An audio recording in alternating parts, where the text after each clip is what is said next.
Hello there viewers and welcome to another episode of Tactic Tester here on Football Manager. Now I know there is a lot of you new people who have recently picked up the game, and for any of you who are new and wondering what the Tactic Tester is, this is the series where we try your tactics on the FM Scout website. You can enter your tactics if you have been very successful with them and you've had some really good results and you think some other people might be really intrigued and interested and benefit from using your tactics. You have the ability to post them on the FM Scout website, and this series is where I test them myself. Now, how I test it is that I pick 2 or 3 random teams. I simulate a full season by going on holiday just using that tactic, and we have a look at the results from using that tactic after a season or two. Now, in this episode, we're going to be using quite a standard formation, probably one of the most famous formations on Football Manager.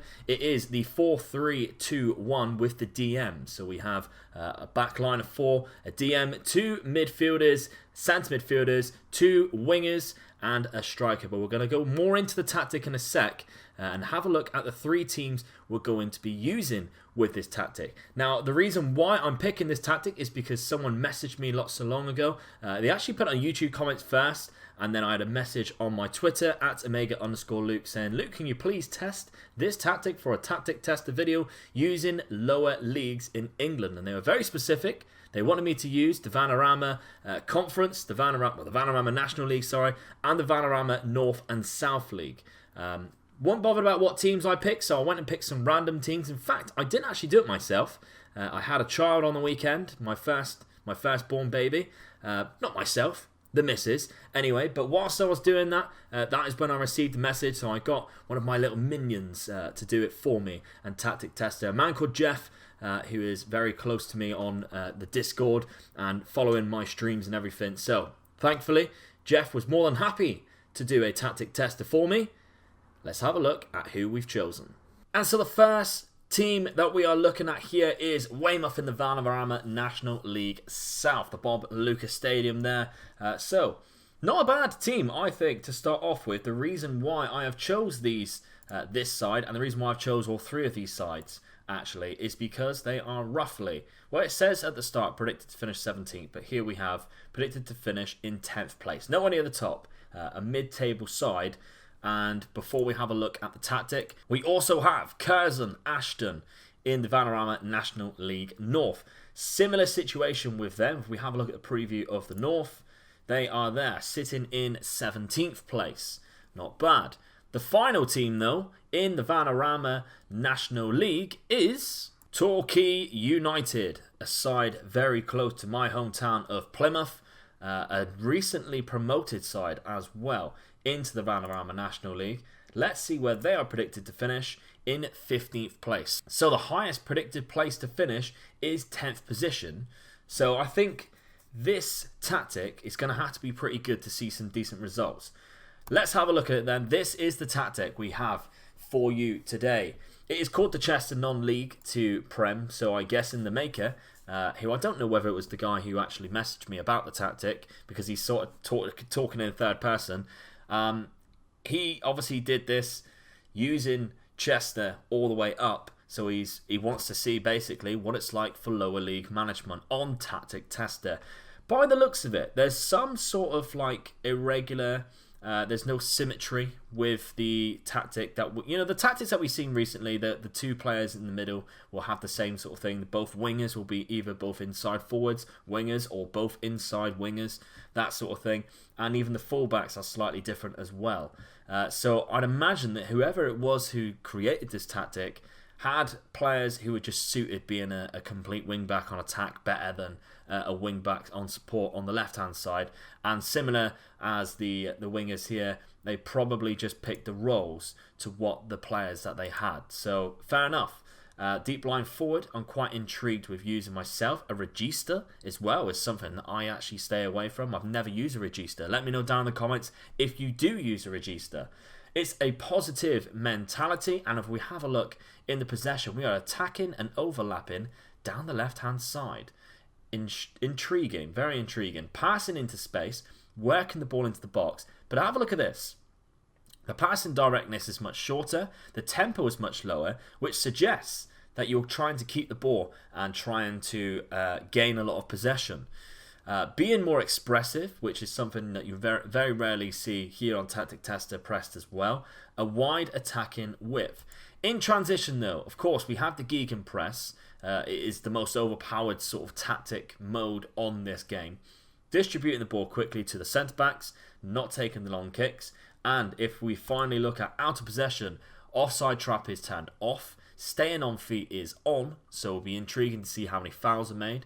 Extremely urgent pressing with a standard line of engagement, not higher, and a lower defensive line. So not what you'd necessarily see a lot with a gegenpress.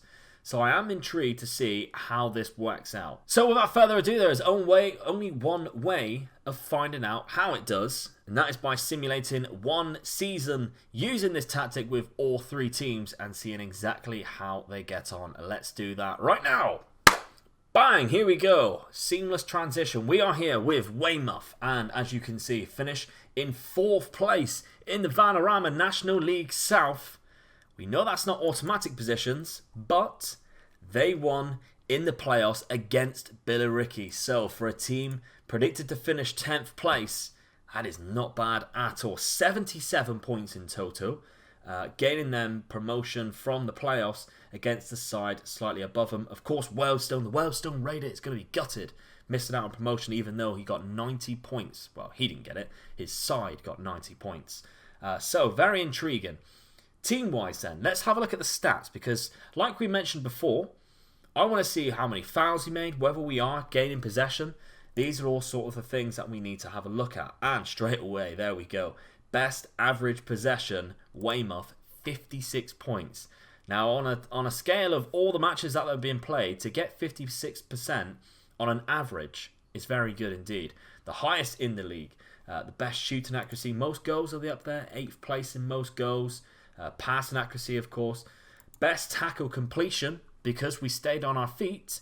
Let's see whether they had the least amount of fouls made. We scroll down the bottom. Indeed, we have 274 fouls to 332 in the spot above it. Very good indeed from there. Most clean sheets as well. It's good to see. This is what I like. Very nice. Over to Curzon Ashton then. Do we have a similar thing? Because we are 3rd in the Vanarama National League North. And indeed, we do. Playoff victory again. It's outstanding stuff. It really is outstanding stuff. Let's have a look at the league table then. They finish on 81 points. The teams around them, they're actually not that far off from winning the league. Champions Kidderminster with 85 points. Curzon Ashton predicted to finish in 17th place. Remember, I haven't signed any players for them. I've literally just holidayed a season. Their assistant manager's taken over everything. All I've told him to do is use this tactic. So I haven't chosen a side for him to play. He's picking the side. He doesn't have any control over transfers. I didn't select him to make any transfers. They've just got the same side. And they've managed to win in the playoff final again. 2 for 2 so far. This is outstanding stuff, but I want to see more. I want to see into the team overview. Now, best shooting accuracy, they are up there.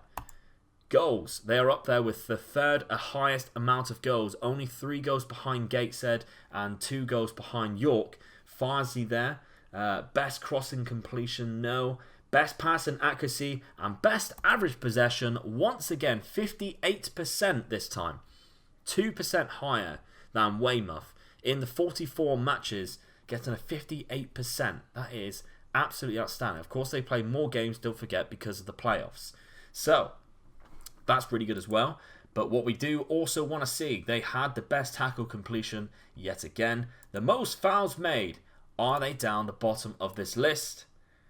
Once again, they are down the bottom of this list. Considering that most of the sides in this league as well, they've played 2 games more than them. They have done very well. Only 236 fouls made throughout the whole season. Very good. Curzon Ashton would be very happy with that, I feel like.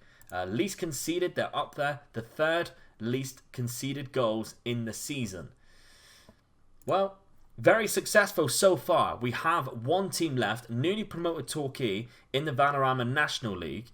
There's only one way to find out how they did. Will we get a 3 for 3 success rate?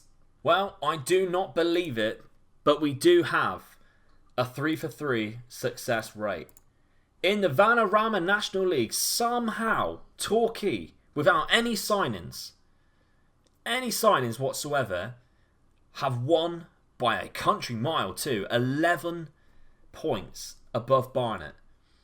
Now that is absolutely outstanding. Where were they predicted? Like 16th, 17th, something like that.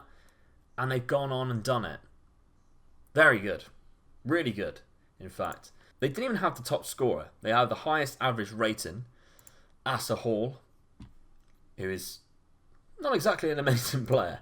2-star ability for this league. 2-star ability for this side. And he is the highest average rating. Jake Andrews with 20 assists. Good crossing ability. Wonder whether that had a part to be played in it. So, let's have a look more into the team overview. It's a lot of yellow, which is very good to see. The most goals scored by Torquay United. We also have the best passing accuracy and the best average possession. Tops all three so far with 59%. It kept getting higher, 56, 58. Now 59% of the 46 games played, they had the average possession. That is absolutely outstanding. Best tackle completion, 94% of the tackles they made was completed. That's because they're staying on their feet and not getting too stuck in. And if we have a look at the most fouls made, please make it 3 for 3. There we have it. 245 in 24th place there. The fouls made, 245. Torquay United down the bottom of that list. They were second in... Well, actually, no, they were joint first. They were joint first in the least... Well, the only reason why they're second is because they played one game less than Barnet, who obviously had the playoffs game. They conceded the same amount of goals as Barnet throughout the whole season. But, of course, Barnet playing one more topped them at the top there. So, Torquay United... very successful season indeed using this tactic. I like it a lot. So this tactic indeed was an absolute monster of a tactic in the lower leagues for possession, for not getting as many yellow cards, which is vital when you consider how long these seasons are and how fragile these players can be in the lower leagues because of injuries and fitness and all that sort of thing. So this just proves how successful this tactic really is. And if you look down here, the goals, they're not scored by one man. There's a couple of players here. Well, there's about 3 or 4 players on at least 12 goals. And then there's a few more on above 10. So it's quite an impressive stat. It's very impressive indeed. This team has done incredibly well. And this tactic has something to do with it. So I'm really pleased with this. It's an incredible tactic for the lower leagues. Maybe you are about to manage or you're currently managing a lower league save. Of course, Football Manager is now free to play for another week. Maybe you are thinking, I want to do a lower league save. Why not try this tactic? The link for it will be in the description box down below. Or you can find it on the FM Scout website, as well as you can find a load of new tactics. Maybe you've got a tactic that I need to test, and you can do that by adding it to the FM Scout website. The link is down in the description, or just go to www.fmscout.com to submit your tactic. But my name is Omega Luke. Please drop a like on this video if you can. That would be fantastic. Subscribe to the channel for plenty more videos coming your way in the future, including more tactic testers. And of course, if you do like Let's Play action, I have a new video coming out now of the 2006-2007 database made by the mad scientist using Manchester United. The task that I had to complete there is I have to win the Premier League, the FA Cup and the Champions League all within 3 seasons using that famous Manchester United side of the Noughties. But I'll see you soon for another video of Tactic Tester. Bye bye.